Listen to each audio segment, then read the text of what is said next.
client is toxic? That's my favorite case. Because All right.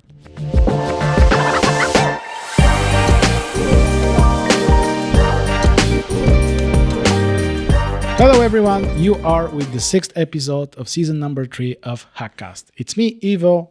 Rado here. Rado is here, and today we are going to talk about when do we stop working with clients. But before we start, we have something to announce. Rado? Yep. As you know, we are going for 1,000 subscribers for our YouTube channel, and I have something special. What's that? Yeah, let me show this thing. So, this beautiful keyboard, we are going to give away this beautiful latest DAS keyboard to one of our subscribers. Once we hit to 1,000 subscribers, we're just going to pick one at random and send him or her this beautiful keyboard. It's DAS keyboard, black on white, with I think those are the more silent switches. Yeah, soft tactile MX Brown switches. So people don't hate you. They're good. Yeah, I used to work with the really loud one switches in the office, and The blue ones. yeah, people are not very happy. Yeah, they were. Okay, so Yeah. last time we spoke about how we found new clients, which Yeah. is pretty important and core thing in our business. Now we're going to talk about when do we stop working with a client. And when I say stop working with a client, I mean just ending our business relationship or figuring out a way how to go, how to split paths and go without each other. Yeah. And we have a couple of scenarios. Yeah. Well, basically the first one is kind of obvious. It's when the client runs out of money, Yeah. which happens from time to time. We are working with startups. Some of our clients are startup, and startups either they go big or they just disappear. Yeah. So it happens. There is nothing you can do about it. And that's part of business. I mean, losing clients and ending a relationship with clients, it's part of the game, and it's really important. I think we were a couple of years ago, we were not well prepared about this. Yeah.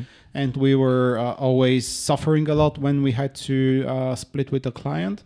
But with time, we learned that it's part of the game. It's something that's going to happen, and is going to happen in the future. Mm-hmm. And the best thing we can do is to prepare for it, talk about it, figure out the scenarios, and figure out what we can do on our end, where we can do something, so we are not caught by surprise. Mm-hmm. Mm-hmm. And as you mentioned, the first scenario is we work with startups, and sometimes they run out of money. Yeah. Like there's this concept of runway, which is how many months do you have until you've basically run out of money.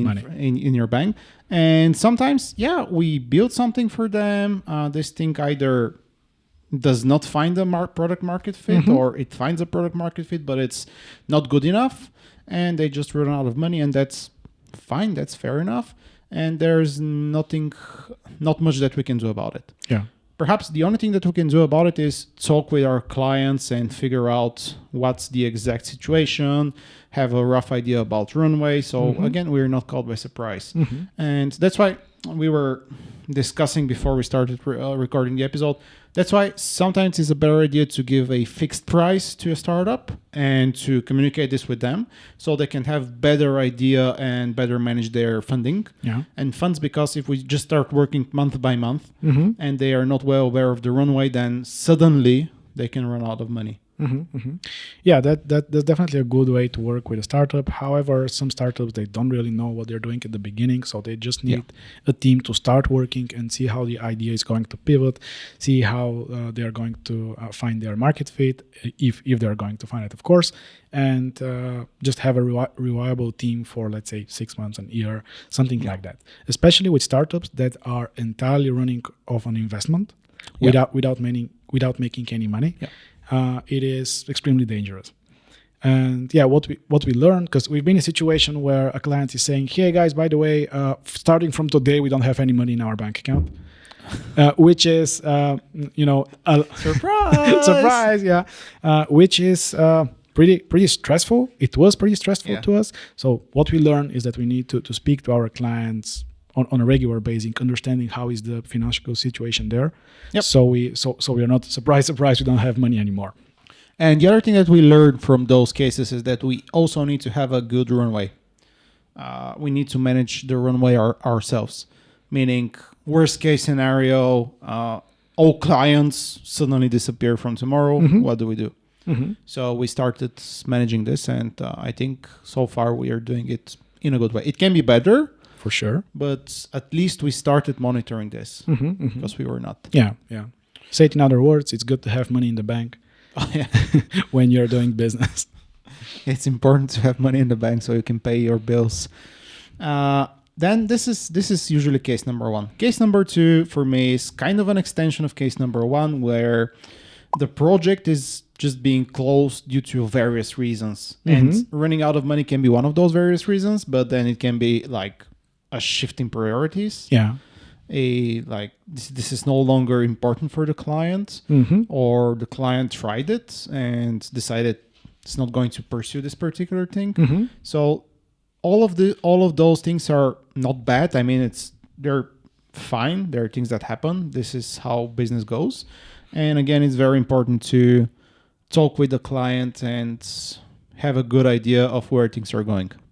Yeah, we've been in situations where the technology is so far ahead from the business that the client needs a couple months off for the business to just be on the same spot, which is kind of let's stop developing things for now because we really need to figure out how to sell those things and what we are going to do with these products that we already built.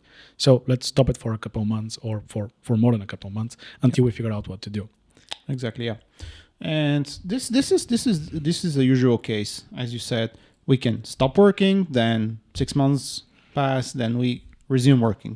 It's perfectly fine. For example, another round of investment is raised and we can be back on track.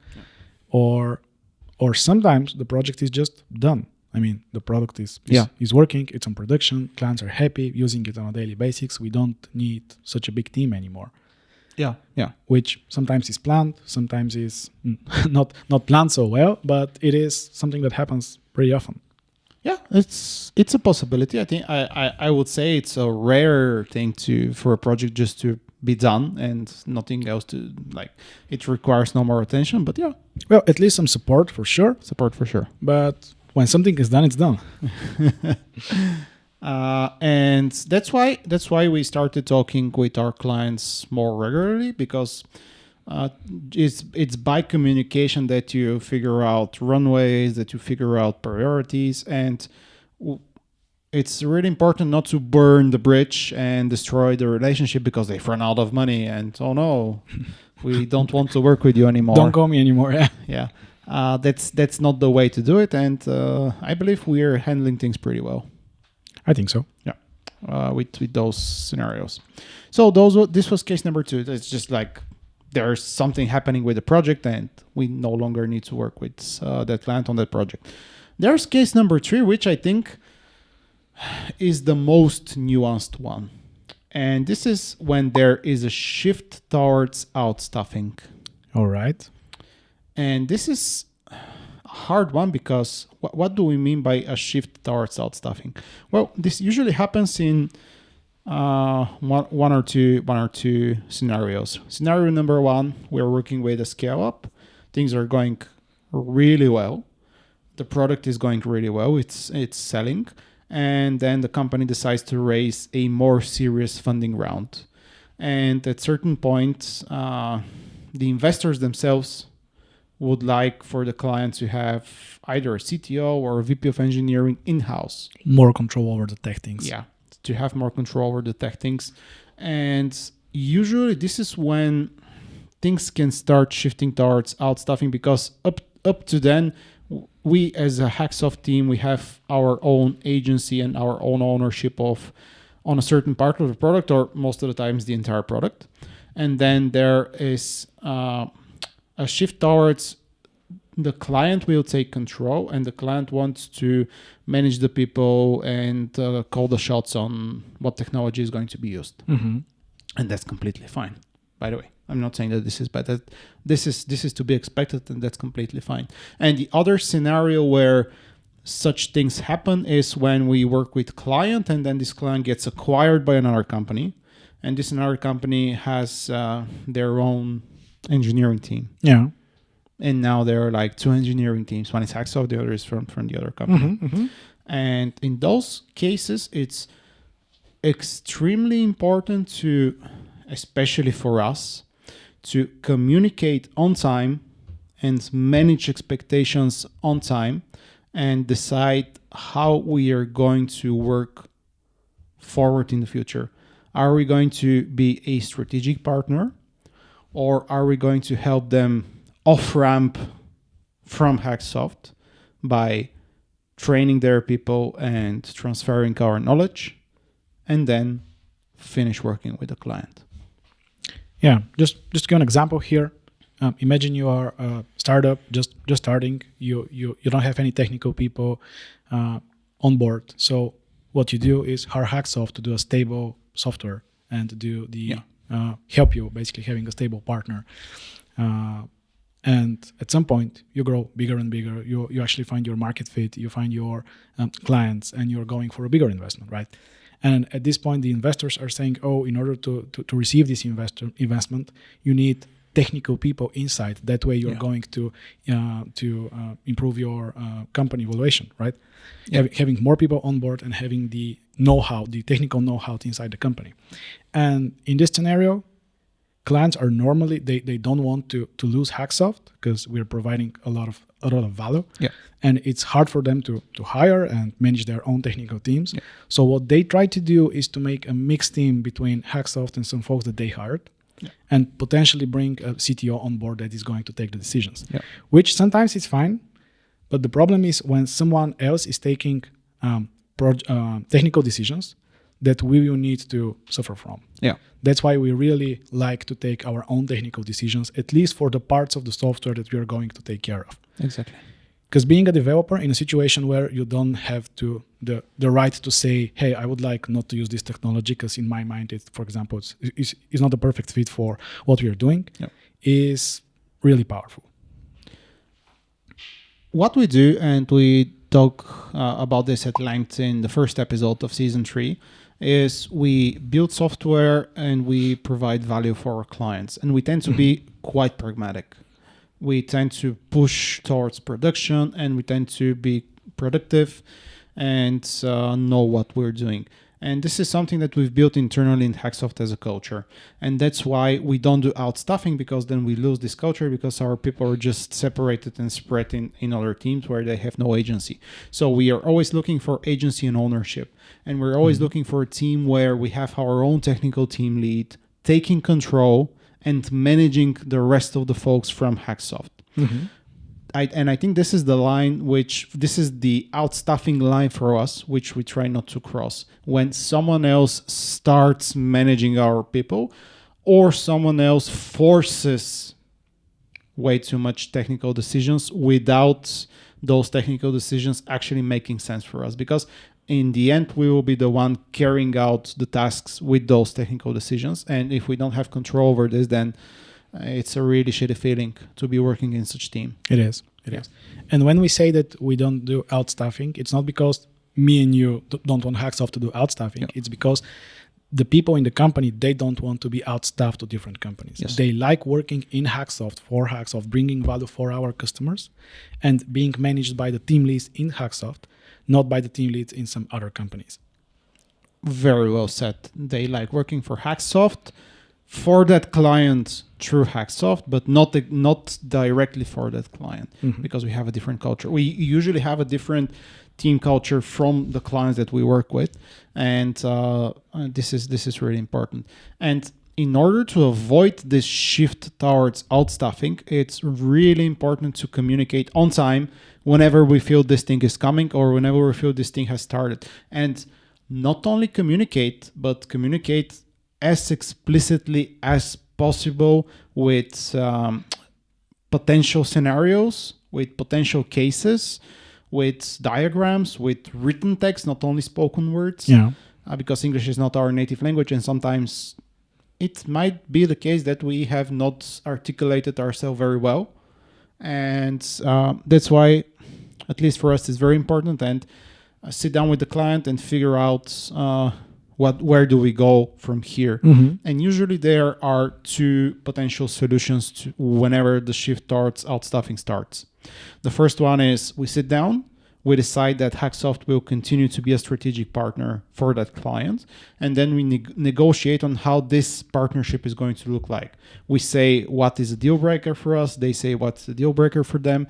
And if we find common ground, then we just continue working and we continue providing value. Yeah. And not only value in building software and providing value for the client, but also we've trained people for our clients. For sure. We've made them better developers. We steered companies in the right towards the right technical decisions that paid off after this. So we're doing quite a lot of things, and we're doing this quite proactively. Like, this is what we do. And if we do not find common ground, then the best way forward is to separate, like stop working with the client, but not drastically.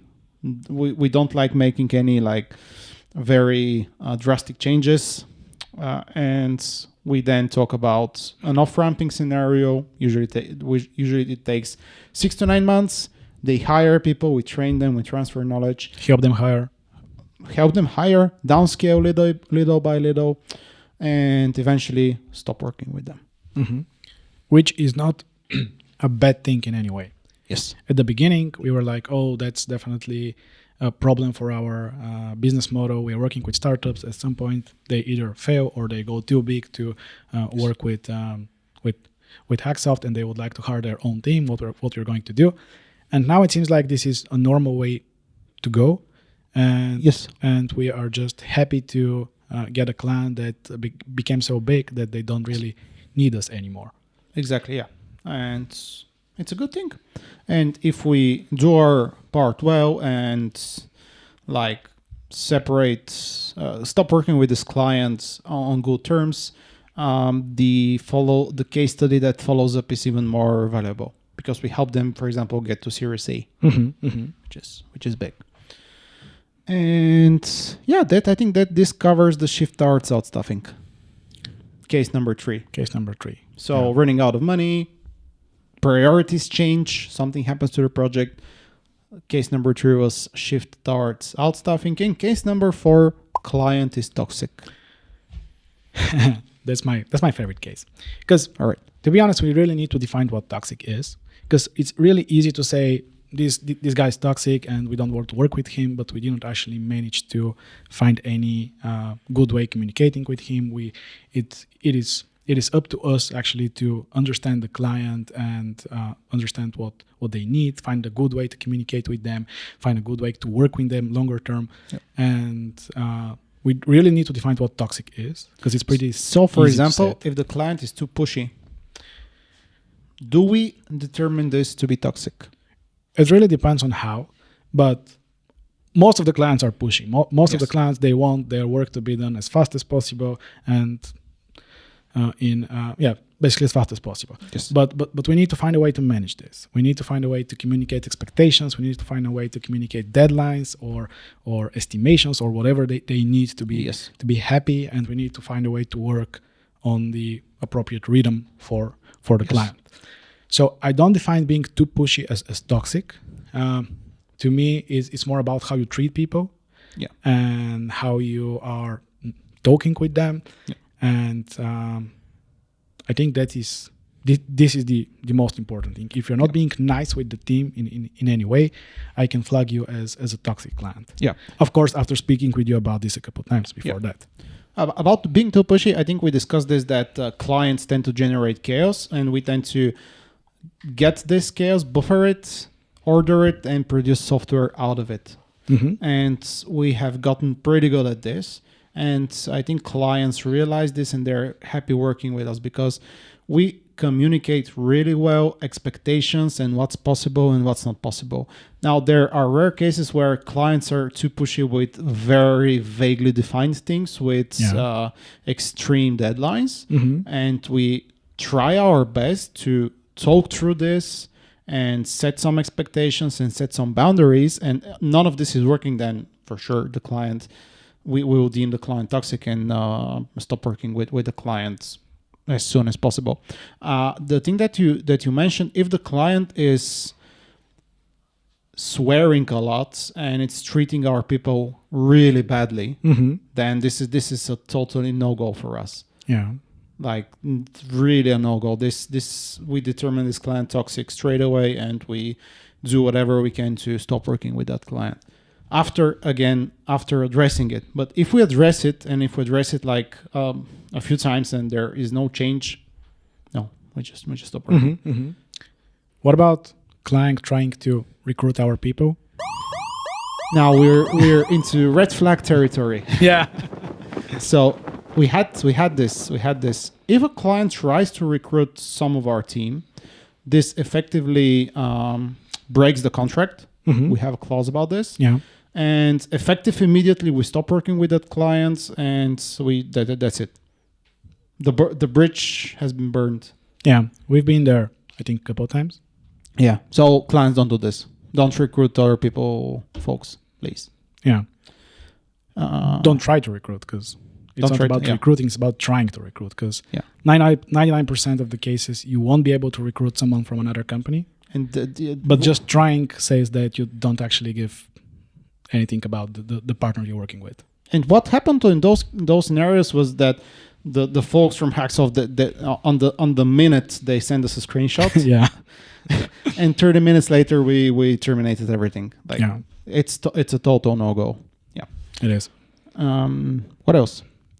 Not paying their invoices and holding us ransom with invoices. Red flags. We've been there a couple of times. Red flags all the way. Yeah. What we did before when someone didn't pay invoice on time, it was we just continue working and we hope that the invoices are going to be paid at some point, hopefully. Yeah. Which I think we were talking about something like 4, 5, 6 months worth of payments. Not like a month. Well, yeah. And the further it goes, the better the worse situation you're in, because you cannot just stop working with the clients because you're already down 6 invoices, and you need to figure out a way for the clients to pay you the invoices. And stop working with the client is definitely not a way to get your money back. And the really toxic clients, they will try to hold you ransom and say, "Oh no, I'm going to pay, but I need you to finish this first." Yeah. Or let's just release the production and then we'll figure out the money part. Which is, again... This goes back to the first case also. For example, if we haven't realized that the client has no more money left, but we continue to invoice and we continue to work, then it's part on us, because we should have known better and should have communicated earlier that this is the case, so we can stop working on time. But if the client is holding us ransom, then the lesson that we learned is, usually in our contracts, we have a net 30 clause for invoice, meaning after we issue an invoice, we issue invoice on the very last day of the month. Yeah. And we have 30 days for this invoice to be paid. Yeah. On net 31, like on the 31st day, if this invoice has not been paid yet, what we usually do is we just send an email. Hey, what's up? Yeah, this invoice has not been paid. Is anything okay? And most of the times the clients are, hey, I totally forgot. Sorry about this. Not going to happen again. And really, it never happens again. But then if this thing continues to occur, like month after month after month, then it's a red flag, and we need to have a more, how to say, what's the word for it? Tvrda. Hard. More, tough, hard discussion about this. And if we go into 2 months, then we stop working. Yeah. Otherwise, you just go into months and months and months of invoices that have not been paid, and it's really hard to. You kind of want to continue working because the client promises you that he's going to pay, which is really bad. And clients, they always promise they're going to pay. For example, like in 10 days, I'm going to receive a big payment from our clients, and I'm going to cover the invoice, which again is a red flag to me. Because if you don't have enough money right now to pay your core partner, HackSoft, that's basically you are really on the red with finances, and that's never a good thing. Yeah, and that's why, it's kind of unconscious bias for me, but whenever a client pays like within a week, I always feel good, and we tend to go above and beyond for all of our clients. But for those clients that pay on time, we even go further than that. Yeah. And that's why clients, if you have the money, just pay the people that work with you and build your stuff on time. Otherwise, it's really uncomfortable. It is. Yeah. Have you watched the movie Memento? I don't think so. No. I think so. The plot is the main character wakes up every day and he doesn't remember like what happened in the past 2 months, something like this. And no matter what he does during the day, he wakes up on the next day and he doesn't remember anything. That sounds scary. This sounds scary, but does it sound familiar to you? Yes, it does. We had a client that felt like a totally different person every time we communicated with him. Yeah. So we of course had daily communication, discussing priorities, discussing what needs to be done. And on the next day, none of the existing priorities or none of the existing things that we even spoke about were even on the table anymore. Yes. Which is really hard to work with.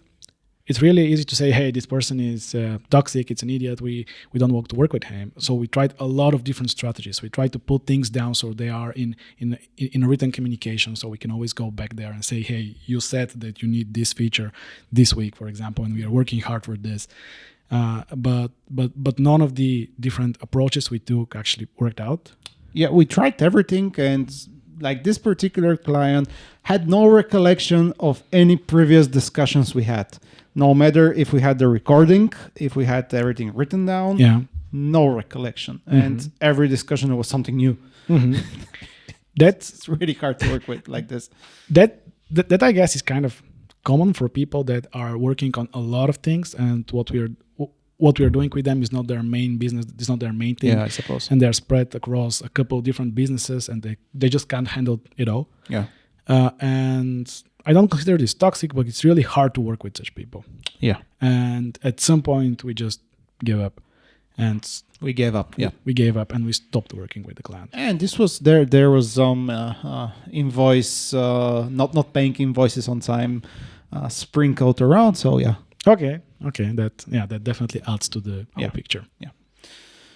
And I think that's about it. It's an interesting topic, but it's a topic that we have to discuss. When do we stop working with a client? And those are the 4 cases that we have, we've encountered so far. Yeah. Running out of money, changing priorities, shift towards outstaffing, being too toxic.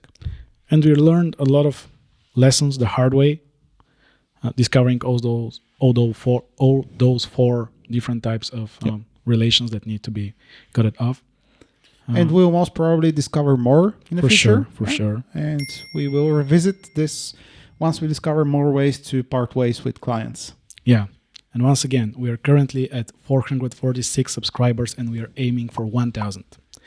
We're going to do a giveaway, this beautiful keyboard over there that I would like to get for me, but we are going to give it away. It looks awesome. So please like, subscribe, comment, share with your friends so the HackCast channel can reach the goal of 1,000. HackSoft channel can reach the goal of 1,000 subscribers. And I will say nothing else. We'll just hold the keyboard here. Thank you.